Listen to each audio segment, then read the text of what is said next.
नमस्कार बच्चों, आज हम व्याकरण की पढ़ाई करने जा रहे हैं। आज देखने वाले हैं हम वाक्य के भेद। देखिए, वाक्य के भेद देखने से पहले वाक्य मतलब क्या, इसकी ओर हम जरा देखते हैं। देखिए, पहले ही वीडियो में आपने देखा वर्णमाला, बराबर। वर्णमाला, वर्णों में क्या क्या देखा आपने? वर्णों में स्वर और व्यंजन, ये दो वर्ण, इनके मेल से अक्षर बनते हैं। यही आपने पढ़ा हुआ है। देखिए, स्वर और व्यंजन के मेल से अक्षर बन गए, अक्षरों के मेल से शब्द बन गए और शब्दों के मेल से वाक्य बन गए। देखिए फिर से एक बार, वर्णों के मेल से अक्षर बन गए, अक्षरों के मेल से शब्द बन गए। लेकिन हाँ बच्चों, एक बात ध्यान में रखो, ये जो अक्षर होते हैं ना, वे अर्थपूर्ण होने चाहिए, ताकि उनका मेल जो है वह शब्द कहलाता है। और यह अगर अर्थपूर्ण नहीं होगा तो उस शब्द का अर्थ ही हम नहीं समझ पाएंगे। इसी कारण जो भी अक्षरों का मेल होगा वह अर्थपूर्ण होना बहुत जरूरी है। तो अर्थपूर्ण अक्षरों के मेल से अर्थपूर्ण शब्द बनेगा और इन अर्थपूर्ण शब्दों के मेल से अर्थपूर्ण वाक्य बनेंगे। जब अर्थपूर्ण वाक्य बनेंगे तभी सामने वाला क्या कह रहा है यह हम ठीक तरह से समझ पाएंगे, है कि नहीं? तो वाक्य किसे कहते हैं? शब्दों का अर्थपूर्ण समूह। अर्थपूर्ण, यह शब्द बहुत महत्वपूर्ण है। शब्दों का अर्थपूर्ण समूह मतलब क्या है? वाक्य। और इन्हीं वाक्यों का इस्तेमाल करके हम संवाद करते हैं, है कि नहीं? तो इन वाक्यों के भेद आज हम देखने वाले हैं। वाक्यों के मुख्यतः दो भेद होते हैं। कौन से? एक रचना के आधार पर और दूसरा अर्थ के आधार पर। देखिए, वाक्य के मुख्यतः दो भेद होते हैं। इसमें से पहला है रचना के आधार पर या रचना की दृष्टि से, ऐसा भी कहा जाता है, और दूसरा है अर्थ के आधार पर या अर्थ की दृष्टि से। यहाँ पर देखिए, रचना मतलब स्ट्रक्चर। जो वाक्य है, जो सेंटेंस है, उसका स्ट्रक्चर कैसा है, उसकी रचना कैसी है, इसी पर आधारित कुछ भेद हम देखने वाले हैं। दूसरा है अर्थ पर आधारित।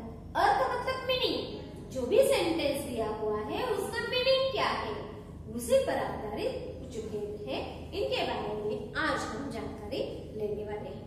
तो देखते हैं बच्चों, यहाँ पर रचना पर आधारित कौन कौन से भेद हैं। रचना के आधार पर वाक्य के कुल मिलाकर 3 भेद हैं। कितने हैं? 3। इसमें पहला है सरल वाक्य। सरल वाक्य को ही साधारण वाक्य कहा जाता है। देखिए, पहला कौन सा है? सरल। उसे क्या कहा जाता है? साधारण भी। साधारण मतलब सरल, सरल मतलब साधारण। दूसरा है संयुक्त।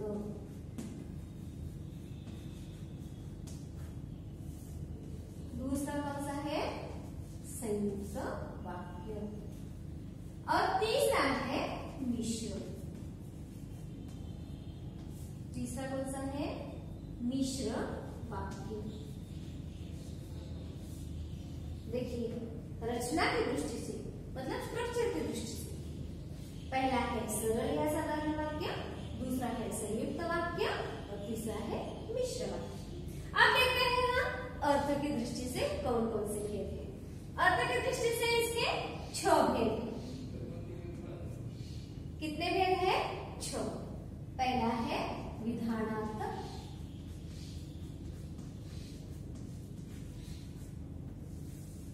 विधानात्मक वाक्य। दूसरा है निषेधात्मक वाक्य।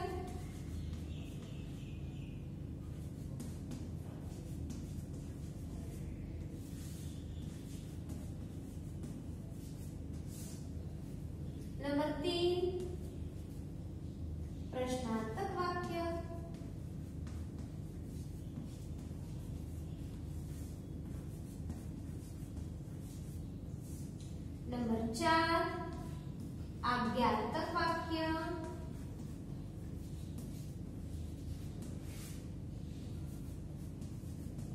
नंबर 5 विस्मयार्थक वाक्य।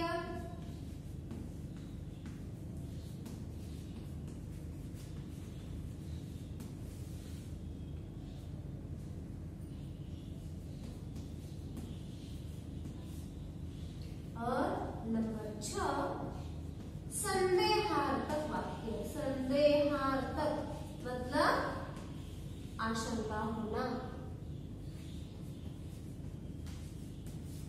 देखिए बच्चों ध्यान से, रचना के आधार पर 3 प्रकार है, अर्थ के आधार पर 6 प्रकार है। इसके जो भेद है ये रचना के आधार पर 3 है, अर्थ के आधार पर 6 है। रचना के आधार पर सरल या साधारण, दूसरा है संयुक्त, तीसरा है मिश्र। अर्थ के आधार पर विधानार्थक वाक्य, निषेधार्थक वाक्य, प्रश्नार्थक वाक्य, आज्ञार्थक वाक्य, विस्मयार्थक वाक्य और संदेहार्थक वाक्य। इस तरह से ये 6 भेद है।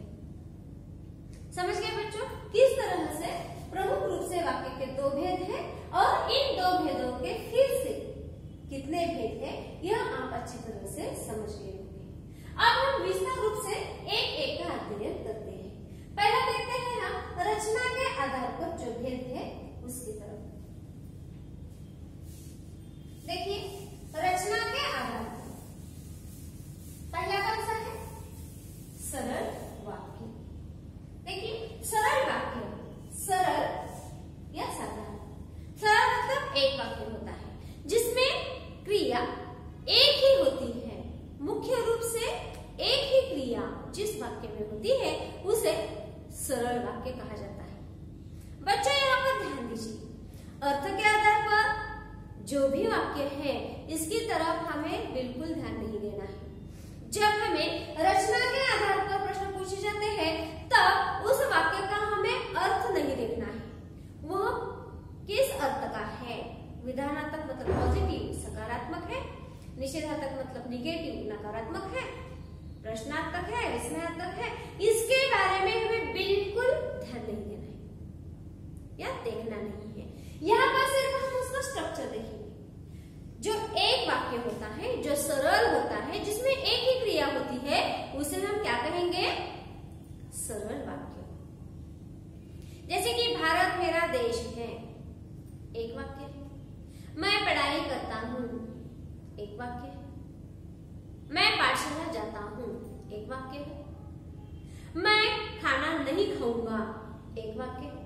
यहाँ पर मैं खाना नहीं खाऊंगा ना आया है, इसमें नकार दर्शाया है, निषेधात्मक वाक्य है, लेकिन फिर भी वह सरल वाक्य है। इसी तरह मैंने आपको कहा कि वहां पर हम अर्थ नहीं देखेंगे, हमें क्या पूछा है? सरल वाक्य। सरल वाक्य मतलब क्या? जो एक ही वाक्य होता है, जिसमें एक ही क्रिया मुख्य रूप में होती है, उसे हम क्या कहेंगे? सरल वाक्य। देखिए एक एक उदाहरण मैं हर एक का आपको यहाँ पर लिखकर देती हूँ। साधारण का क्या? मैं पढ़ाई करता हूँ।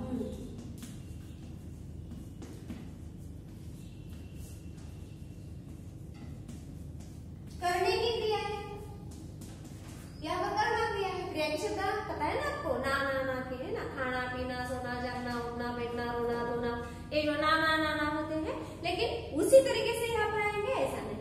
यहाँ पर करना यह क्रिया है, लेकिन यहाँ पर क्या आया है? कर्ता इस रूप में आ चुके हैं। समझ गए बच्चों?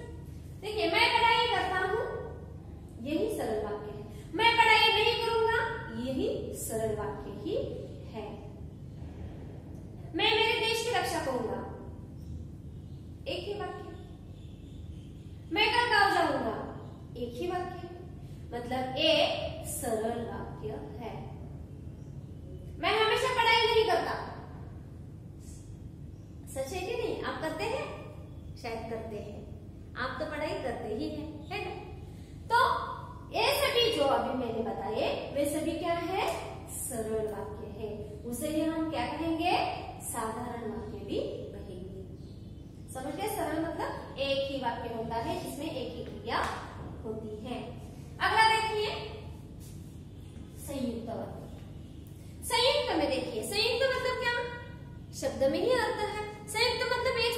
ज्यादा हुआ, 2 हो या 3, उसे हम संयुक्त कहेंगे। इसमें 2 सरल वाक्य होते हैं। कितना आसान है देखो, इस वाक्य में 2 सरल वाक्य होते हैं। कैसे? यहाँ पर एक ही वाक्य होना चाहिए ना, संयुक्त वाक्य तो एक ही होता है, लेकिन एक वाक्य में 2 वाक्य होते हैं। कैसे देखते हैं हम? देखिए, मैंने लड़के को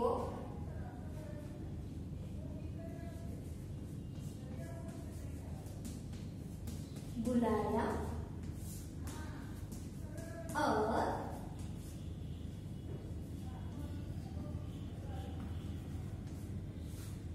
उसको रोटी दे दी। देखिए, मैंने लड़के को बुलाया और उसको रोटी दे दी। अभी मैंने क्या कहा? इसमें एक वाक्य होता है और उससे पहले क्या कहा? इसमें 2 साधारण वाक्य होते हैं या सरल वाक्य होते हैं। 2 सरल वाक्य होने के बावजूद भी वह एक ही वाक्य होता है, उसे हम संयुक्त वाक्य कहते हैं। देखिए, मैंने लड़के को बुलाया और उसको रोटी दे दी, एक ही वाक्य है। लेकिन बच्चों देखो, यहाँ पर जो और है उसे ध्यान में ही मत लो, मतलब और यहाँ पर नहीं है ऐसा हम समझेंगे। ठीक है, तो देखो, मैंने लड़के को बुलाया, एक वाक्य है कि नहीं? अर्थ समझ आता है इसका? इसका अर्थ समझ में आ जाता है। इसी कारण यह एक सरल वाक्य है। मैंने लड़के को बुलाया, एक वाक्य, और तो हमने काट दिया, यह एक वाक्य हुआ। दूसरा देखिए, उसको रोटी दे दी, उसको रोटी दे दी, यह एक वाक्य है। मतलब इन दोनों को मिलाकर मैंने एक ही वाक्य बनाया है और इस समुच्चय बोधक अव्यय से मैंने 2 वाक्यों को जोड़ दिया। क्या किया है? और इस समुच्चय बोधक अव्यय से, अव्यय तो हम अव्यय में पढ़ेंगे ही कौन से अव्यय, लेकिन यहाँ पर और, किंतु, परंतु, लेकिन, बल्कि, चूंकि, क्योंकि, इसलिए, इसीलिए, ये जो शब्द है इन शब्दों से वाक्य जोड़े जाते हैं। तब कौन सा वाक्य बनता है? संयुक्त वाक्य। हेमंत ऋतु बीत गई तथा शिशिर ऋतु शुरू हो गई। हेमंत ऋतु बीत चुका है और शिशिर ऋतु की शुरुआत हो चुकी है। और इस शब्द में फिर से एक 2 वाक्य हमने जोड़ दिए। समझ गए बच्चों? मतलब यहाँ पर संयुक्त वाक्य में 2 सरल वाक्य होंगे और उसे किसी एक शब्द से, मतलब समुच्चय बोधक अव्यय से जोड़ दिया जाएगा। उसे हम क्या कहेंगे? संयुक्त वाक्य। आसान है कि नहीं? सरल में सिर्फ एक ही वाक्य होगा, सरल। संयुक्त में 2 सरल होंगे, है कि नहीं?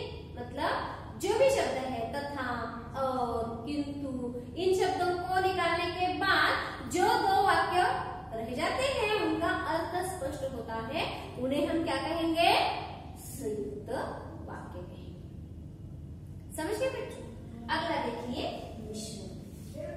मिश्र वाक्य किसे कहते हैं? यहाँ इसमें भी 2 या 3 वाक्य हो जाते हैं, लेकिन इसमें 2 सरल वाक्य होते हैं, ऐसा नहीं। इसमें एक सरल वाक्य होता है और इस पर आश्रित एक वाक्य होता है। मतलब एक वाक्य पर डिपेंड दूसरा वाक्य यहाँ पर होता है, उसे हम मिश्र वाक्य कहते हैं। जैसे कि शरबत का हम उदाहरण लेते हैं। शरबत में क्या होता है? बहुत सारे, मतलब पानी है, शक्कर है, नमक है, नींबू है, इन सभी को मिलाकर हम शरबत बनाते हैं, है कि नहीं? लेकिन जब शरबत बन जाती है तब उससे फिर से शक्कर अलग करो, नींबू अलग करो, पानी अलग करो, नमक अलग करो, ऐसा होता है क्या? नहीं कर सकते हम। इसी तरह से ये मिश्र वाक्य होते हैं। मतलब जो आश्रित वाक्य है वह आश्रित वाक्य प्रधान वाक्य के बिना पूरा हो ही नहीं सकता। जैसे कि उदाहरण हम लेते हैं, मैंने कहा कि, सिर्फ इतना कहने पर वाक्य पूरा हो जाएगा। आप कहेंगे क्या कहा आपने? मैंने कहा कि कल तुम जल्दी आ जाना। मैंने कहा कि कल तुम जल्दी आ जाना। कल तुम जल्दी आ जाना यह पूरा वाक्य है, लेकिन मैंने कहा कि यह आश्रित वाक्य है। यह वाक्य पूरा करने के लिए कल तुम जल्दी आ जाना यह वाक्य कहना ही पड़ता है, बराबर। तो इस तरह से एक प्रधान होता है, एक गौण वाक्य होता है, तो उसे हम क्या कहेंगे? मिश्र वाक्य। समझ गए बच्चों? मिश्र और संयुक्त में कौन सा भेद है? मिश्र वाक्य में भी दो वाक्य होंगे, लेकिन इसमें एक क्या होगा? एक क्या होगा? प्रधान वाक्य होगा, मतलब एक सरल वाक्य होगा, और उसी पर आधारित एक आश्रित वाक्य होगा। लेकिन संयुक्त वाक्य में दोनों जो वाक्य है वे अपना अर्थ अलग अलग प्रस्तुत करेंगे। एक के सिवा दूसरा नहीं है, ऐसा संयुक्त में नहीं होगा। इसमें दो अलग अलग वाक्य होंगे जिससे समुच्चय बोधक अव्यय का शब्द जो है उसे जोड़ देगा। यहाँ पर जोड़ तो देगा ही, लेकिन कैसे? एक के सिवा दूसरा अधूरा रह जाएगा। इसी तरह से मिश्र पूरी तरह से मिक्स होंगे एक दूसरे के, मतलब एक दूसरे के बिना वे अर्थ प्रस्तुत नहीं करेंगे। यहाँ पर एक दूसरे के बिना भी वे प्रस्तुत कर सकते हैं, यह बात आप ध्यान में रखिए। देखते हैं हम तीसरे का उदाहरण। उसने कहा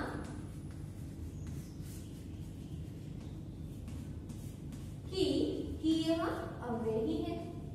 उसने कहा कि कल मैं गांव जाऊंगा। देखिए, उसने कहा कि को निकालना अर्थपूर्ण होता है? नहीं होता। क्या कहा? आगे हम प्रश्न पूछ सकते हैं। क्या कहा उसने? उसने कहा कि कल मैं गांव जाऊंगा। कल मैं गांव जाऊंगा, यह एक पूरा वाक्य है, लेकिन यह वाक्य कहने पर ही इसका अर्थ हमारे समझ में आ जाता है। इसी कारण यह क्या हुआ? मिश्र वाक्य। यहाँ पर क्या है? मैंने लड़के को बुलाया और यह भी समुच्चयबोधक अव्यय है कि यह भी समुच्चयबोधक अव्यय है। लेकिन कौन सा फर्क है? देखिए, संयुक्त में और मिश्र में। यहाँ पर और यह भी समुच्चयबोधक अव्यय है, उसने दो वाक्य जोड़े हैं कि यह भी समुच्चयबोधक अव्यय है, उसने भी वाक्य जोड़ दिया है। लेकिन कौन सा फर्क है? यहाँ पर दो अलग अलग वाक्य है, यहाँ पर भी वाक्य है, लेकिन एक वाक्य आश्रित है और दूसरा वाक्य प्रधान वाक्य है, मुख्य वाक्य है। तो जहाँ पर प्रधान और गौण या प्रधान या आश्रित वाक्य होता है वहां मिश्र होता है। जहाँ पर दो सरल वाक्य जोड़ दिए जाते हैं वहां पर संयुक्त होता है, और जहाँ पर एक सरल वाक्य होता है उसे हम सरल वाक्य या साधारण वाक्य कहते हैं। समझ गए बच्चों? रचना के आधार पर कौन कौन से और कैसे प्रकार है। ठीक है, फिर से एक बार देखिए, रचना के आधार पर कुल मिलाकर तीन ही है। रचना तीन ही है, तीन ही। आप कहेंगे अर्थ की दृष्टि से 6 को बताइए आप। ये 3 है, उसके बराबर गुना अर्थ की दृष्टि से। किस तरह से ध्यान में रखेंगे? रचना 3, सरल, संयुक्त, मिश्र। अर्थ के आधार पर जो होते हैं वे अर्थक होते हैं, जैसे कि विधानार्थक, प्रश्नार्थक, निषेधार्थक, अर्थक होते हैं। गलतियां मत कीजिए। रचना के आधार पर ये 3 होंगे, अर्थ के आधार पर जो होते हैं वे अर्थ के अनुसार होंगे।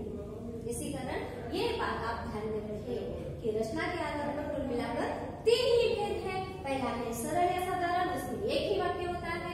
दूसरा है संयुक्त वाक्य, उसमें 2 सरल वाक्य होते हैं। और तीसरा है मिश्र, इसमें एक सरल होता है और एक आश्रित वाक्य होता है। ठीक है बच्चों, आप समझ गए होंगे। इसी पर आधारित आप हर एक के दो उदाहरण अपनी कॉपी में लिख लीजिए। धन्यवाद।